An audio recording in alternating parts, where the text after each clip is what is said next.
Bab 3821, cobalah. Tuan Dev, kita telah keluar dari area formasi dan kekuatan spiritual kita telah pulih. Ayo cepat lari. Binglu menatap monster gelap di kaki gunung dan berkata pada Dev. Tapi Dev tidak bergerak, dia mengamati medan, dan kemudian dengan cepat mengukir pola formasi di tanah. Dev tahu bahwa jika monster-monster ini dibiarkan bergegas mendaki gunung, mereka mungkin tidak akan bisa mendapatkan banyak bebatuan ekstrim di gunung. Dengan banyaknya monster, dibutuhkan batu tiang dalam jumlah besar. Mereka telah bekerja sangat keras untuk menemukan batu ekstrim. Sekarang setelah mereka menemukan batu ekstrim, batu itu diambil oleh monster-monster ini. Bagaimana mungkin Dev mau menerimanya? Dev menggambarkan banyak formasi ofensif. Alasan mengapa Dev mengukir formasi di sini adalah karena dia ingin bertaruh bahwa monster ini akan berubah menjadi binatang biasa setelah memasuki formasi di kaki gunung, dan mereka hanya dapat melukai orang dengan kekerasan. Gemuruh.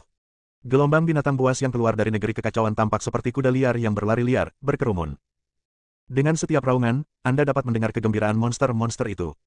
Binglu dan yang lainnya melihat ombak hitam yang mendekat di kaki gunung, wajah mereka sangat jelek. Semua orang mengorbankan pedang es mereka dan memegangnya erat-erat di tangan mereka.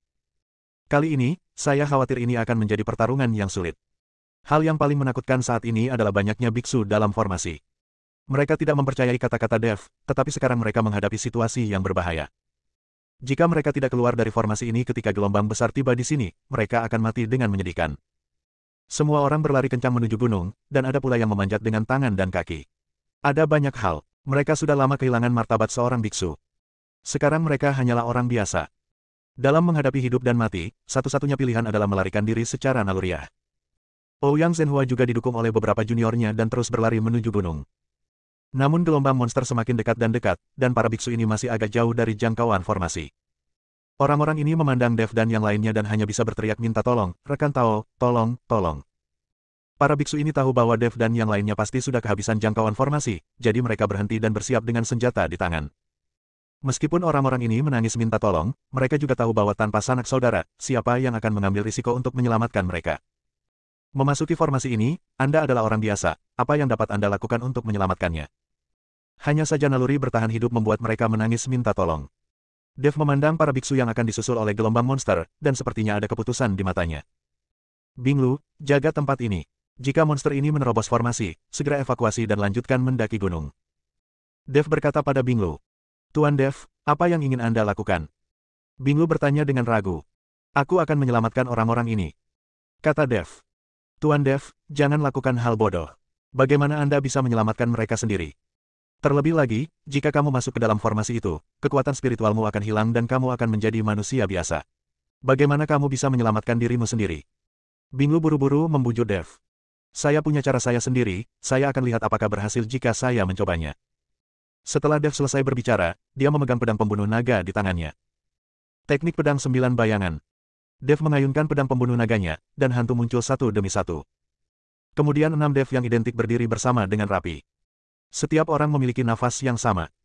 Ini mengejutkan Binglu dan yang lainnya. Mereka tidak tahu yang mana identitas asli Dev. Dev ingin klon yang dihasilkan oleh teknik pedang 9 bayangan memasuki formasi dan menghentikan gelombang monster. Namun, dia tidak tahu apakah formasi ini akan menekan klon tersebut. Secara logika, tidak akan ada penindasan. Bagaimanapun, kekuatan klon ini juga disuplai dari tubuh Dev. Selama tubuh Dev tidak ditekan oleh formasi, kekuatan spiritual di tubuhnya akan digunakan oleh klon ini. Justru karena itulah Dev mencobanya. Seorang biksu telah dikalahkan oleh gelombang binatang buas dan diinjak-injak sampai mati. Saat seseorang diinjak sampai mati, banyak biksu menjadi semakin panik. Bab 3822 Pertempuran Sengit. Dengan pemikiran di benak Dev, beberapa klon langsung masuk ke dalam formasi. Segera setelah mengayunkan pedang pembunuh naga, sinar pedang membubung ke langit, dan kemudian memblokir gelombang monster yang berkerumun. Benar saja, seperti yang dipikirkan Dev, klon tidak dapat dibatasi dalam formasi ini. Ouyang Zhenhua dan yang lainnya terkejut ketika mereka melihat beberapa Dev tiba-tiba muncul, masing-masing memancarkan aura yang menakutkan. Tapi mereka tidak punya waktu untuk terkejut saat ini, jadi mereka tidak punya pilihan selain melarikan diri dengan putus asa. Dengan pengawasan Dev, semua biksu yang tersisa berlari keluar dari formasi tanpa bahaya apapun. Ketika kekuatan spiritual kembali, semua orang terengah-engah. Beberapa klon Dev juga dikalahkan oleh gelombang monster saat ini. Dev tidak menggunakan seluruh kekuatannya, dia ingin mempertahankan kekuatannya dan menggunakannya dalam formasi ini. Begitu Dev mengangkat tangannya, formasi melonjak satu demi satu. Formasi tersebut mengandung niat membunuh, seolah-olah mereka akan mencekik semua yang masuk. Dev memegang pedang pembunuh naga dan memiliki tubuh emas yang tidak bisa dihancurkan menutupi seluruh tubuhnya. Naga emas itu meraung dan mengepung Dev. Langit dan bumi terhubung langsung, dan dinding api muncul dari tanah, menghalangi jalan majunya gelombang binatang buas. Bingu dan yang lainnya juga memegang pedang es, dan aura mereka terkondensasi menjadi satu. Ini mungkin akan menjadi pertarungan yang sengit. Gelombang monster semakin dekat, dan bau darah pada monster-monster itu bisa tercium dengan jelas. Monster-monster ini meraung dan sepertinya tidak memiliki rasa takut. Ini seperti menjadi gila. Seperti kata pepatah, manusia mati demi kekayaan dan burung mati demi makanan. Monster-monster ini akan mempertaruhkan nyawa mereka demi batu ekstrim. Setelah pulih, banyak biksu melarikan diri tanpa menoleh ke belakang, tanpa menunjukkan rasa terima kasih sedikit pun kepada Dev. Namun beberapa biksu juga mengeluarkan senjatanya, seolah ingin menahan serangan gelombang binatang ini bersama-sama. Tuan, apa yang harus kita lakukan? Seorang junior dari keluarga Ouyang bertanya, agak bingung. Menghadapi ribuan monster, mereka semua ketakutan dan ingin melarikan diri secepat mungkin. Tapi Ouyang Zhenhua tidak bergerak, dan mereka juga tidak berani bergerak. Ouyang Zhenhua melihat ke arah Dev, lalu ke lingkungan sekitar, dan berkata dengan dingin, bersiaplah untuk bertarung. Jika kita tidak menghadapi monster-monster ini, kita tidak akan bisa melarikan diri sama sekali bahkan jika kita melarikan diri ke pegunungan. Ouyang Zhenhua dan banyak junior dari keluarga Ouyang juga menunjukkan senjata mereka satu demi satu. Tubuh Dev tergantung di udara, cahaya spiritual yang tak terhitung jumlahnya meledak, dan semua formasi diaktifkan. Dinding api memblokir monster-monster itu, tapi monster-monster itu menyerang tanpa rasa takut. Bingu dan yang lainnya menembakkan serangkaian bila es, memanen nyawa para monster. Bila es di seluruh langit berjatuhan seperti angin dan salju. Banyak biksu juga terbang satu demi satu, melambaikan berbagai senjata di tangan mereka. Sejumlah besar monster berjatuhan secara berkelompok, tapi monster di belakang masih terus menyerang. Monster-monster ini tampaknya dibatasi oleh formasi, dan tidak dapat melakukan berbagai teknik, dan hanya dapat mengandalkan kekuatan kasar untuk bertabrakan. Gelombang monster begitu kuat sehingga dengan cepat menembus beberapa dinding api pertama. Bintang sumber api di tubuh Dev meredup banyak. Dinding api tadi hampir menghabiskan elemen api Dev. Segera setelah itu, langit bersinar dengan cahaya, dan susunan pembunuhan yang diatur oleh Dev diaktifkan. Semua monster yang menyerbu masuk dibunuh satu persatu. Tapi ada terlalu banyak monster. Bahkan jika ada barisan pembunuh, monster-monster yang putus asa untuk hidup mereka masih berkerumun. Pada saat yang sama, keterampilan monster-monster ini pulih, dan masing-masing menghembuskan kabut putih. Udara dingin yang tak terbatas membentuk dinding kabut putih, berguling ke arah Dev dan yang lainnya. Di bawah kabut dingin ini, barisan pembunuh Dev dengan cepat ditembus. Melihat ini, Dev mengayunkan pedang pembunuh naganya dengan seluruh kekuatannya, dan naga emas itu meraung, menyemburkan aliran api dari mulutnya. Monster-monster ditelan oleh api. Di saat yang sama, api bertabrakan dengan kabut dingin, berubah menjadi tetesan air hujan yang tak terhitung jumlahnya dan jatuh. Sambil memegang pedang pembunuh naga, Dev tiba-tiba melambaikan telapak tangannya, dan awan petir berkumpul di langit, membuat suara gemuruh. Bab 3823, Banyak Pil Binatang. Telapak tangan guntur. Telapak tangan besar perlahan terbentuk, dan kilat menjalar melalui telapak tangan, menekan ke bawah dengan kekuatan guntur. Guntur dan kilat menyambar monster-monster itu, seketika membuat mereka menghilang menjadi abu. Melihat telapak guntur Dev, banyak biksu juga terkejut. Sekarang setelah mereka semua memulihkan kekuatan spiritual mereka, mereka dapat mengetahui ranah Dev. Dia hanya berada di alam kesengsaraan tingkat ketiga, tetapi kekuatan yang dia tunjukkan sangat mengejutkan. Bingu dan yang lainnya juga berjuang untuk membunuh monster tersebut. Hanya saja mereka juga berada di barisan terdepan. Gerombolan monster menyerang tanpa takut mati, yang membuat Bingu dan yang lainnya merasa sangat berat. Setelah melihat ini, bintang asal Dev bersinar, dan dia menggunakan asal mula ilusi untuk membuat susunan ilusi tepat di depan Bingu dan yang lainnya. Meskipun susunan sihir tidak mematikan, itu dapat menghentikan laju dan kecepatan serangan monster-monster itu. Benar saja, setelah monster-monster ini menyerbu ke dalam formasi ilusi, mereka semua menjadi lesu, seperti lalat tanpa kepala yang tersesat. Ini juga membuat Bingu dan yang lainnya bernapas lega. Ouyang Zhenhua memimpin keluarga Ouyang dan biksu lainnya yang tersisa untuk melawan gelombang monster. Ouyang Zhenhua, yang berada di alam kesengsaraan tingkat 9, menari dengan telapak tangannya, dan bayangan hitam yang tak terhitung jumlahnya terbang keluar dari antara lengan dan jubahnya. Kemudian bayangan hitam ini berubah menjadi boneka, seperti robot, mengendalikan dan bergegas menuju monster itu. Bahkan jika monster menyerbu masuk, tidak ada yang akan gentar. Sudah ada mayat monster-monster yang tak terhitung jumlahnya di tanah, dan darah mengalir ke sungai, mewarnai salju putih menjadi merah. Bau darah yang menyengat bahkan terlalu menyengat bahkan bagi orang yang terbiasa membunuh. Namun, pil binatang yang berserakan di tanah juga merangsang keserakahan manusia. Beberapa mayat monster mati ini meledak, dan pil binatang itu jatuh ke tanah. Tahukah Anda, setiap monster memiliki ramuan binatang di tubuhnya. Dengan begitu banyak monster yang mati, akan menjadi sumber daya yang sangat besar untuk menghabisi ramuan binatang buas ketika saatnya tiba. Banyak orang menolak untuk mundur, dan ini pasti alasannya. Siapa yang tidak ingin mendapatkan ramuan binatang buas? Tapi monster-monster itu sepertinya tidak terbatas dan tidak ada cara untuk membunuh mereka semua. Dan pertarungan semacam ini tidak diragukan lagi merupakan pertarungan yang paling menuntut secara spiritual. Beberapa biksu hanya bisa menelan pil sambil melawan dengan sekuat tenaga. Area hantu yang dikerahkan oleh Dev untuk sementara memperlambat monster-monster itu, tetapi segera area hantu tidak dapat lagi bertahan. Bagaimanapun, kekuatan formasi sementara tidak terlalu tinggi. Saat formasi ilusi itu dipatahkan, tekanan pada Binglu dan para suci lainnya meningkat secara dramatis. Monster mulai menyerbu ke arah kami, mengikuti Binglu dan yang lainnya untuk bertarung dalam jarak dekat. Beberapa orang suci mulai terluka. Saudari Yingying, apa yang harus kita lakukan?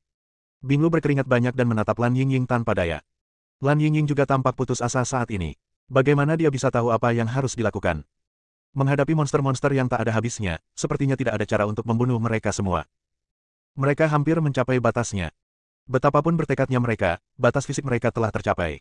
Tanpa berkah kekuatan spiritual, tidak ada gunanya sekeras apapun mereka berusaha. Mundur, semuanya mundur. Dev, yang melayang di udara, telah melihat bahwa Binglu dan yang lainnya telah mencapai batasnya. Jika ini terus berlanjut, cepat atau lambat mereka akan mati di bawah kuku besi monster itu. Dev masih meremehkan kekuatan monster ini. Binglu dan yang lainnya saling memandang, lalu mulai mundur dengan cepat. Tapi monster-monster itu menolak untuk melepaskannya, dan Binglu serta yang lainnya hanya bisa bertarung dan mundur pada saat yang sama. Ouyang Zhenhua juga tampak tak berdaya, melambaikan tangannya dan berkata, mundur, cepat mundur ke puncak gunung. Ouyang Zhenhua tahu bahwa jika dia bertahan, dia mungkin akan musnah. Ketika biksu lain melihat ini, mereka semua mundur. Adapun pil binatang buas di tanah, mereka hanya bisa kembali untuk mengambilnya ketika mereka punya kesempatan. Kristal naga di dada Dev berkedip-kedip, dan segala jenis kekuatan bekerja keras. Bab 3824, satu orang versus 10.000 binatang.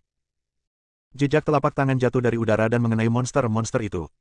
Dev harus menghentikan monster-monster ini untuk sementara, jika tidak Binglu dan yang lainnya tidak akan bisa melarikan diri sama sekali. Binglu dan yang lainnya lari dengan putus asa, tidak berani ragu sama sekali. Bagaimana kabarnya?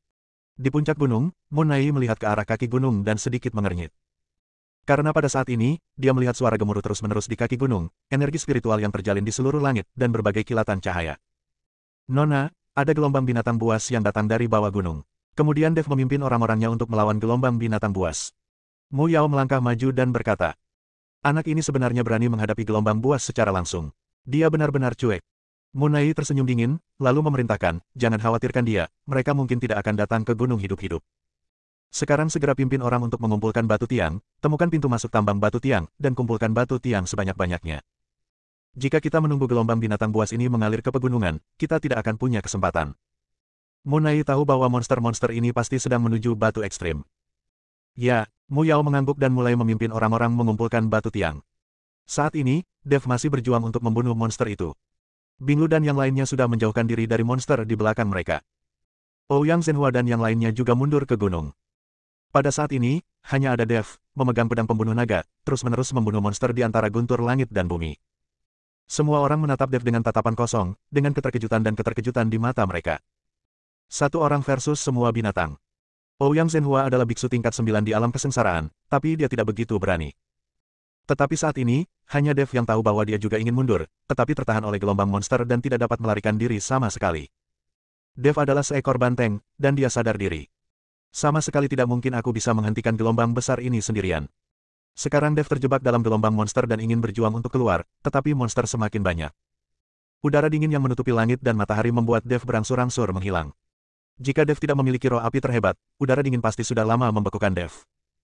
Ini adalah udara dingin yang dimuntahkan oleh puluhan ribu monster. Tubuh emas Dev yang tidak bisa dihancurkan telah hancur total, dan bekas darah muncul di tubuh kuat Dev. Sial, apa kamu harus membiarkan aku mati? Dev terdiam beberapa saat. Dia baru saja diselamatkan dari negeri kacau itu oleh Tuan Si, dan sekarang dia terjebak dalam gelombang besar lagi.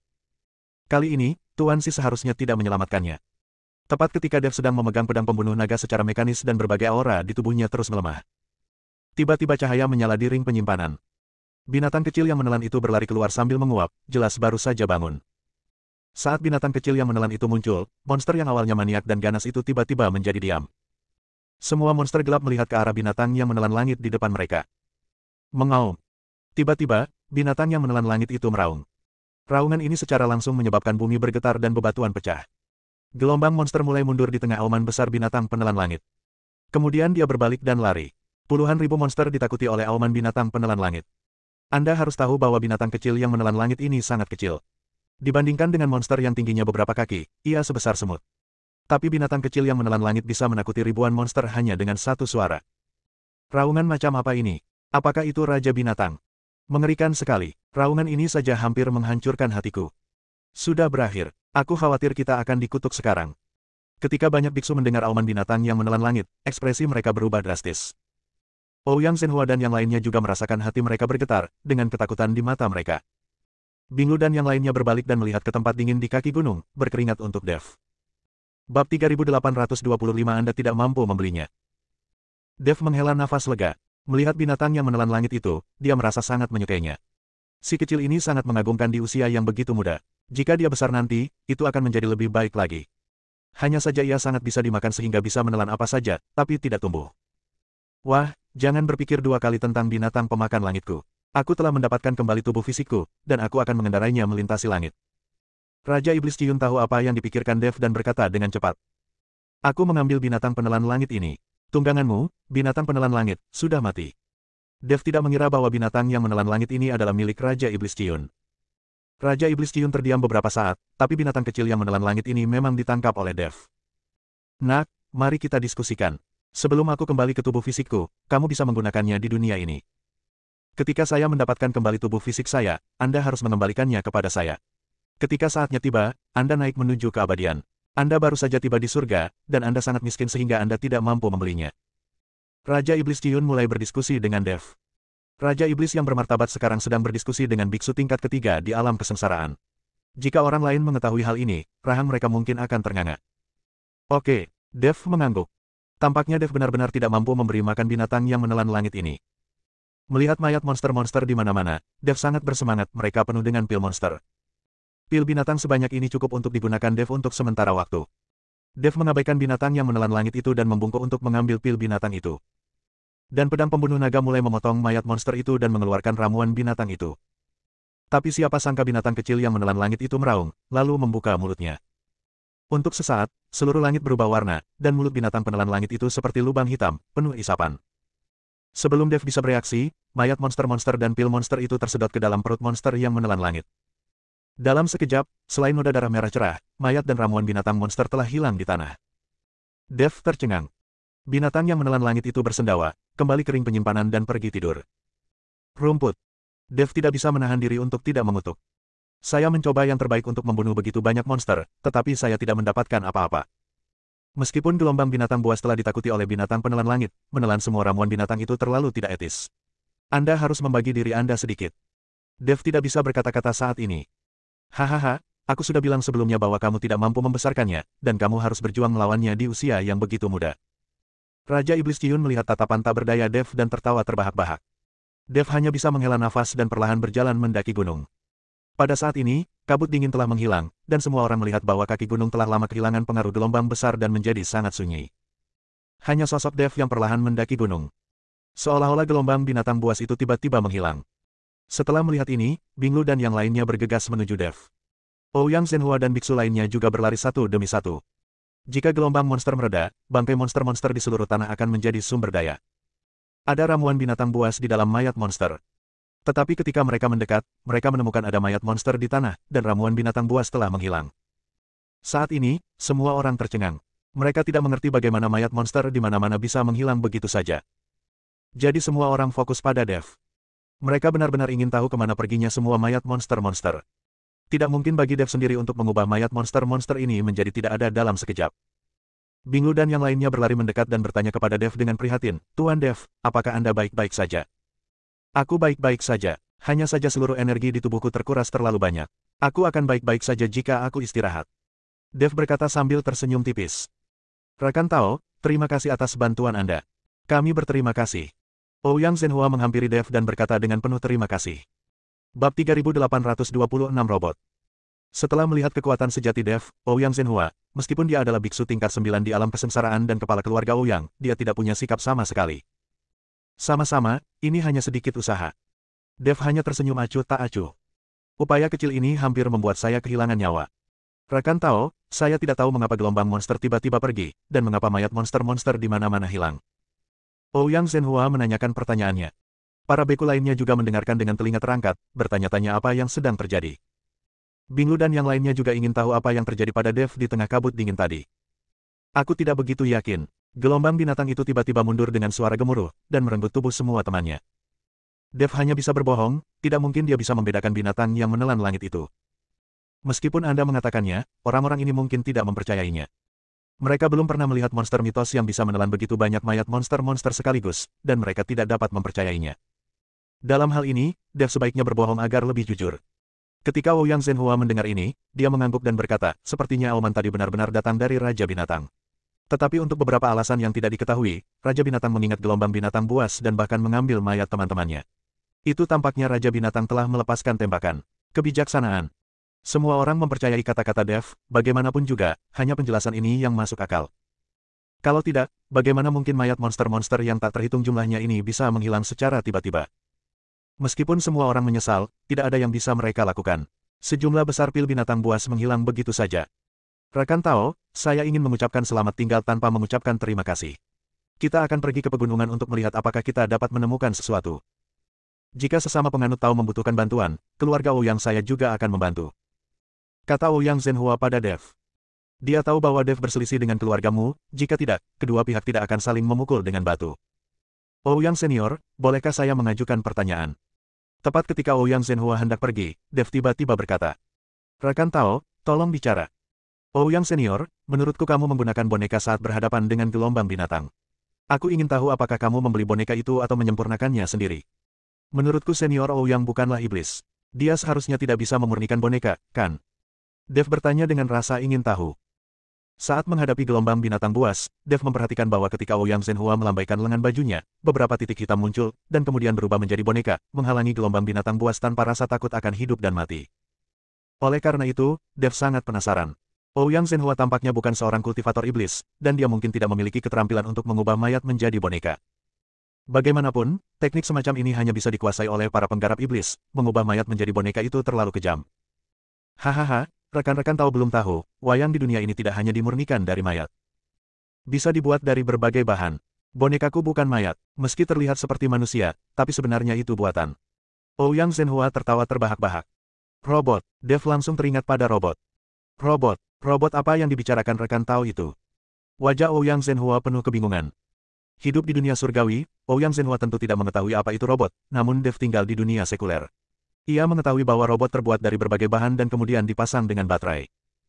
Oh, tidak apa-apa. Dev tersenyum dan berkata, Senior Ouyang membuat boneka ini sendiri. Tentu saja.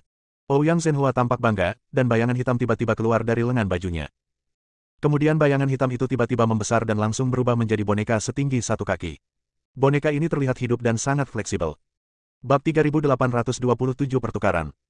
Ini sungguh menakjubkan, tampak seperti aslinya. Sungguh cerdik. Ketika Binglu melihat boneka itu, dia sangat mengaguminya. Ouyang Zhenhua berkata dengan ekspresi bangga di wajahnya, nenek moyang kami dari keluarga Ouyang belajar membuat boneka setelah diajar oleh Paviliun Luban di surga. Paviliun Luban. Dev langsung teringat bahwa kipas lipat di tangannya juga dibuat oleh Paviliun Luban. Mengapa, rekan Tao, pernahkah Anda mendengar tentang Paviliun Luban? Dev mengangguk, saya pernah mendengar bahwa Paviliun Luban sangat pandai memurnikan senjata. Saya ingin tahu apakah Senior Ouyang bisa memberitahu saya cara membuat boneka. Dan apa yang digunakan untuk menggerakkan boneka ini? Jika itu adalah mayat boneka yang dimurnikan oleh iblis, ia menggunakan kekuatan mayat itu sendiri dan kekuatan tubuh fisik. Oleh karena itu, kekuatan mayat boneka berhubungan dengan kekuatan mayat sebelum kematian. Namun wayang ini berbeda, harus dikaitkan dengan cara pembuatan dan bahannya, serta tenaga penggeraknya. Rekan Tao, meskipun Anda menyelamatkan kami, membuat boneka adalah rahasia yang tidak pernah diwariskan oleh keluarga Ouyang kami. Saya tidak bisa memberitahu Anda. Namun boneka ini dapat digerakkan dengan batu spiritual dan ramuan hewani. Semakin maju batu spiritual dan ramuan hewan tersebut, semakin besar pula kekuatan boneka tersebut. Kata Ouyang Zhenhua. Mendengar apa yang dikatakan Ouyang Zhenhua, Dev tidak terkejut, bagaimanapun juga, ini adalah keahlian unik keluarganya. Bagaimana dia bisa mengajarkannya kepada orang lain sesuka hati? Ouyang Senior, saya juga memiliki senjata ajaib pelindung tubuh yang dibuat oleh Paviliun Luban. Coba lihat. Dev mengeluarkan kipas lipat. Ouyang Zhenhua mengambilnya, melihatnya dengan hati-hati, lalu berkata dengan penuh semangat, ya, ini memang dibuat oleh Paviliun Luban, tapi benda ini rusak, saya khawatir tidak akan digunakan beberapa kali. Namun, kipas lipat ini dapat memblokir pukulan dari puncak alam kesengsaraan, dan tetap tidak ada masalah. Ouyang Senior, aku memberimu kipas lipat ini. Bisakah kamu memberitahuku cara membuat boneka? Aku berjanji tidak akan memberitahu siapapun tentang hal itu, aku hanya penasaran. Dev dengan enggan memberikan kipas lipat tersebut kepada Ouyang Zhenhua sebagai imbalan atas metode pembuatan boneka. Meskipun Dev dapat menggunakan teknik pedang 9 bayangan untuk mengkloning dirinya sendiri, klon tersebut masih menghabiskan kekuatan tubuhnya. Dan klon ini tidak ada di mana-mana. Tapi boneka ini berbeda. Selama Anda memiliki bahan dan batu roh, Anda dapat membuatnya sesuka hati tanpa menghabiskan kekuatan Dev sendiri. Dev berpikir jika dia menciptakan pasukan boneka, dia akan mampu menyapu seluruh dunia surga dan manusia. Kalaupun wayangnya hancur, tidak ada yang perlu dikhawatirkan, bisa dibangun kembali kapan saja. Ouyang Zhenhua melihat kipas lipat di tangannya, berpikir sejenak, dan membisikkan beberapa kata di telinga Dev. Tidak ada yang tahu apa yang dikatakan. Rekan Tao, saya harap Anda tidak menyebarkan berita ini. Ini bisa dianggap sebagai hadiah saya karena telah menyelamatkan hidup Anda. Sampai jumpa lagi. Setelah Ouyang Zhenhua selesai berbicara, dia memimpin orang-orang mendaki gunung. Dev, Binglu dan yang lainnya tidak melanjutkan pendakian gunung, tetapi beristirahat di tempat. Dev tahu bahwa dia hanya bisa naik gunung setelah dia pulih sepenuhnya. Jika dia bertemu seseorang dari keluargamu, mengingat situasi Dev saat ini, dia akan mencari kematian. Dev memikirkan apa yang dikatakan Ouyang Zhenhua. Meskipun ada cara untuk membuat boneka, Dev tidak punya tempat untuk menemukan bahannya sekarang. Selain itu, Dev belum pernah mendengar beberapa materi. Pantas saja keluarga Ouyang tidak membangun pasukan boneka. Tampaknya bahan ini sangat berharga dan langka. Saat ini, Dev tidak memiliki cara untuk membuat boneka. Dia hanya dapat melihat apakah dia dapat menemukan bahan-bahan tersebut di waktu luangnya. Dev menggunakan berbagai sumber rumput peri di cincin penyimpanannya untuk memulihkan kekuatan fisiknya dengan cepat. Hanya butuh setengah hari bagi Dev untuk pulih seperti sebelumnya. Bab 3828 Gua Tanpa Nama.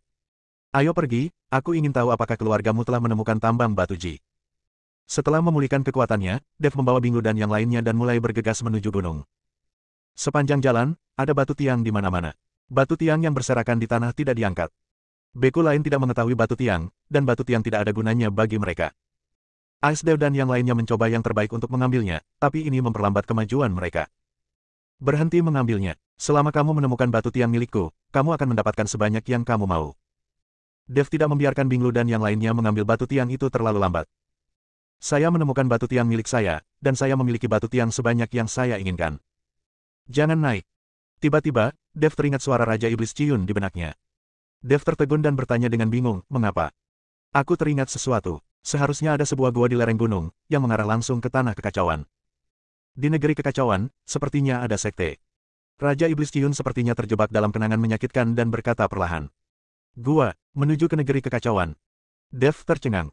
Memang benar, separuh dari puncak gunung ini terbungkus dalam tanah kekacauan. Dev dan yang lainnya mendaki gunung dari sisi lain, jadi mereka tidak terpengaruh oleh tanah kekacauan. Tapi bukankah bercanda jika mengatakan bahwa ada sekte di negeri kekacauan? Anda harus tahu bahwa di negeri kekacauan, turbulensi ruang dan waktu sedang berkecamuk, dan tidak ada yang bisa ada. Namun, seseorang tidak bisa sepenuhnya tidak mempercayai apa yang dikatakan Raja Iblis Ciyun. Bagaimanapun, Raja Iblis Ciyun telah berada di sini ribuan tahun yang lalu, dan dialah yang memotong celah besar itu dengan pedangnya. Di mana guanya? Dev ingin bertanya tentang lokasi spesifik gua tersebut. Bagaimana aku tahu? Senang rasanya aku bisa mengingat ini. Setelah Raja Iblis Ciyun selesai berbicara, dia berhenti berbicara. Saat ini, Dev sedikit bingung. Haruskah kita mencari gua atau melanjutkan ke puncak gunung untuk mencari tambang batu tiang? Setelah berpikir sejenak, Dev memutuskan untuk mencari gua di tengah gunung. Mungkin tambang batu Naji juga berada di dalam gua di tengah gunung. Kita tidak akan pergi ke puncak gunung lagi. Sekarang mari kita periksa apakah ada gua atau semacamnya. Hal lainnya adalah menjauh dari tempat kekacauan itu dan jangan terjebak di dalamnya. Dev berkata pada Binglu dan yang lainnya. Tuan Dev, apakah Anda tidak pergi ke gua? Jika tambang batu Naji berada di puncak gunung, bukankah itu menguntungkan keluargamu? Binglu bertanya dengan bingung. Bagaimana jika tambang batu Ji berada di lereng gunung?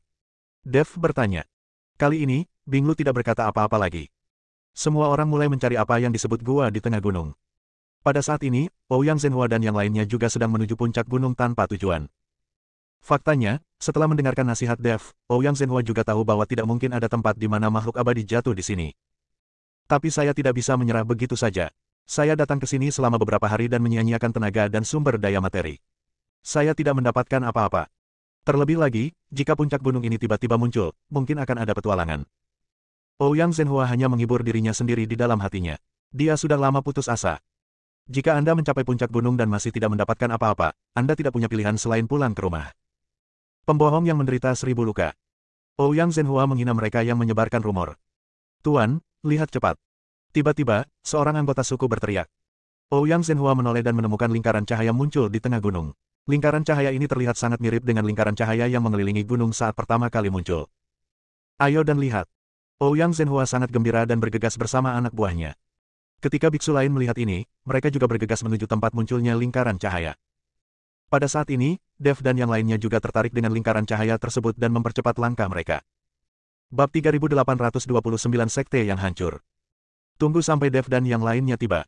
Saya menemukan bahwa Ouyang Zhenhua dan yang lainnya juga ada di sana, dan semua orang diselimuti oleh lingkaran cahaya itu.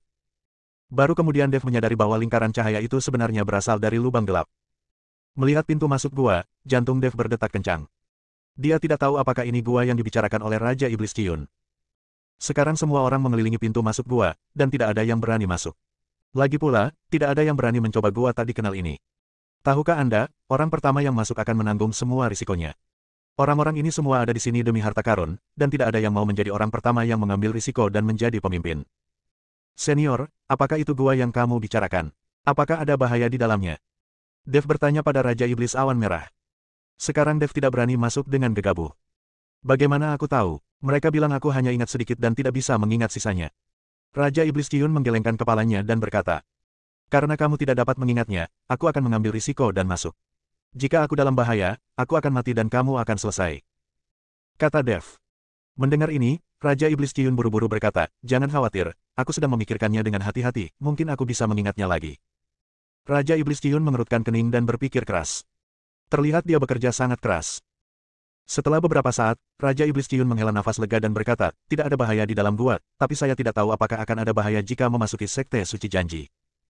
Sekte Suci Wuji, apakah maksudmu memang ada sekte di negeri kekacauan yang disebut Sekte Suci Wuji? Dev bertanya dengan cepat. Ya, Sekte Suci Janji dapat dianggap sebagai sekte utama di surga. Saya tidak tahu bagaimana bisa sampai ke tanah surga dan dunia manusia yang kacau ini. Mungkin surga dan dunia manusia ini diciptakan oleh Suci Janji. Sekte, kata Raja Iblis Ciun perlahan. Ketika Dev mendengar ini, dia terkejut di dalam hatinya. Betapa besar dan mengagumkannya sebuah sekte yang dapat menciptakan dunia seperti alam surgawi dan manusia. Tahukah Anda, sungguh mengesankan bagi seorang biksu untuk menciptakan dunia rahasia. Ini menciptakan dunia. Dev sekarang sangat merindukan Sekte Suci Wuji. Mengikuti kata-kata Raja Iblis Ciun, Dev berjalan menuju gua. Tuan Dev. Binglu dan yang lainnya terkejut dan buru-buru melangkah maju untuk menahan Dev. Karena ada lingkaran cahaya yang keluar dari gua ini, membuktikan bahwa ini bukanlah gua biasa. Mungkin ada banyak bahaya di dalamnya. Akan sangat berbahaya jika berjalan membabi buta seperti ini. Jangan khawatir, tidak apa-apa. Ikuti saja aku dan jaga jarak tertentu. Dev tersenyum tipis dan berkata. Dia tahu bahwa Raja Iblis Ciun tidak akan berbohong padanya. Melihat ini, Binglu hanya bisa melepaskan Dev dan mengangguk. Kemudian Dev berjalan langsung ke dalam gua, dan Binglu serta yang lainnya mengikuti setelah beberapa saat. Tuan, apa yang harus kita lakukan? Anggota klan itu bertanya pada Ouyang Zhenhua. Ouyang Zhenhua berpikir sejenak, lalu melambaikan tangannya dan berkata, ikuti kami dan lihat apa yang ada di dalam gua ini. Saat Ouyang Zhenhua dan yang lainnya masuk, para biksu lainnya tidak lagi ragu-ragu dan semuanya mengikuti. Di dalam gua gelap gulita, tetapi Dev menyalakan api di telapak tangannya, menerangi area sekitarnya. Dev sendiri tidak tahu sudah berapa lama dia berjalan. Memang tidak ada bahaya. Namun saat kami semakin dalam, ada secercah cahaya di dalam gua. Sepertinya tidak jauh di depan, pasti ada jalan keluar. Dev mempercepat langkahnya. Ketika dia benar-benar berjalan menuju pintu keluar gua, seluruh tubuhnya langsung terkejut. Yang saya lihat hanyalah tanah luas di depan saya, dengan banyak bangunan berdiri di sana. Namun banyak di antaranya yang roboh dan kondisinya bobrok. Dan di bagian paling depan terdapat gerbang gunung yang telah runtuh menjadi dua, hanya dengan beberapa pilar batu putih yang berdiri. Bab 3830, Perubahan Waktu. Melihat skala ini, pasti bisa disebut sekte besar, tapi sekarang terlihat seperti sekte bobrok. Di udara, ada lingkaran cahaya yang melayang, dan lingkaran cahaya ini menyelimuti seluruh sekte. Di luar halo, terjadi turbulensi di negeri kekacauan, dan retakan dalam ruang dan waktu juga tiba-tiba muncul dan menghilang dari waktu ke waktu. Melihat segala sesuatu di depannya, Dev tahu bahwa Sekte Suci Janji sangat mulia ketika berada di surga, tetapi sekarang telah menjadi sangat menurun dan sunyi, dan seluruh sekte telah menghilang. Seperti kata pepatah, bahkan dalam sekte yang mulia, di bawah sungai waktu yang panjang, akan selalu ada momen kemunduran, dan pada saat yang sama, sekte baru akan bangkit. Ini adalah evolusi normal pada zaman itu bisa menghentikannya. Tapi bagaimana sekte surgawi sebesar itu bisa dihancurkan? Bagaimana sekte suci janji muncul di dunia surga dan manusia? Apakah dunia surga dan bumi ini diciptakan oleh Sekte Suci Janji? Ini semua tidak diketahui. Dev ingin bertanya kepada Raja Iblis Awan Merah, tapi orang ini mungkin masih menderita amnesia dan tidak dapat mengingatnya sama sekali. Sepertinya satu-satunya cara adalah memasukinya dan menjelajah secara perlahan. Jika Dev ingin mengetahui semua pertanyaannya, dia hanya bisa menyelidikinya sendiri. Wow, ini, apakah ada tanah suci sekte besar yang tersembunyi di sini? Binglu dan yang lainnya menyusul, dan ketika mereka melihat Sekte Suci Janji, mereka semua terkejut dengan pemandangan di depan mereka. Terutama di luar halo, retakan ruang dan waktu yang kacau sangat menakutkan untuk disaksikan. Pada saat ini, Sekte Suci Janji tampak terbalik di bawah penutup kaca transparan. Ini, tempat apa ini? Benarkah ada tempat di mana makhluk abadi jatuh di wilayah kutub ini? Lan Yingying menarik napas dan berkata, awalnya ini adalah rumor yang disebarkan oleh Istana Guanghan, tapi sekarang melihat sekte bobrok di depanku, sepertinya rumor ini benar.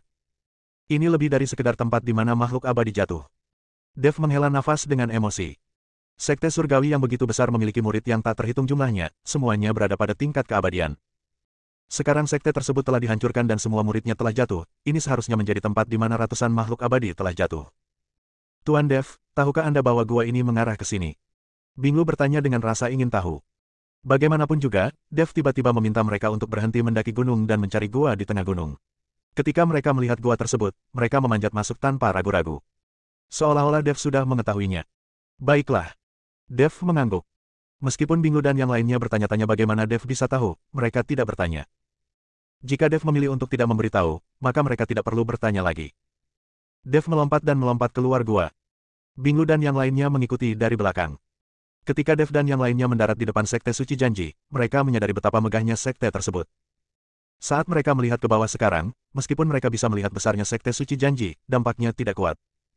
Tetapi saat ini, mereka sedang berdiri di depan pintu, dan pilar-pilar batu yang menjulang tinggi itu tampak menjulang ke langit. Plakat sekte di tanah telah hancur berkeping-keping, tetapi 4 karakter, Sekte Suci Wuji, masih terlihat samar-samar. Sekte Suci Wuji, sekte macam apa ini? Pernahkah kamu mendengarnya? Binglu berkata dengan rasa ingin tahu. Apakah ada sekte seperti itu di dunia para dewa dan manusia? Lan Yingying juga penuh rasa ingin tahu. Ini bukanlah sekte di surga dan dunia manusia, tetapi sekte di dunia surga. Dev berkata perlahan. Apa? Binglu dan yang lainnya langsung terkejut. Tuan Dev, mengapa sekte surgawi muncul di sini? Jika ini adalah sekte surgawi, bukankah orang-orang yang meninggal di sini semuanya abadi? Nafas Lan Yingying menjadi cepat. Awalnya aku mengira ini adalah tempat jatuhnya makhluk abadi, jadi alangkah baiknya jika satu makhluk abadi jatuh. Tetapi jika sekte abadi mati, bukankah akan ada banyak harta karun yang tertinggal di tempat ini? Mungkin. Dev tidak bisa menjelaskannya dengan jelas. Bersambung.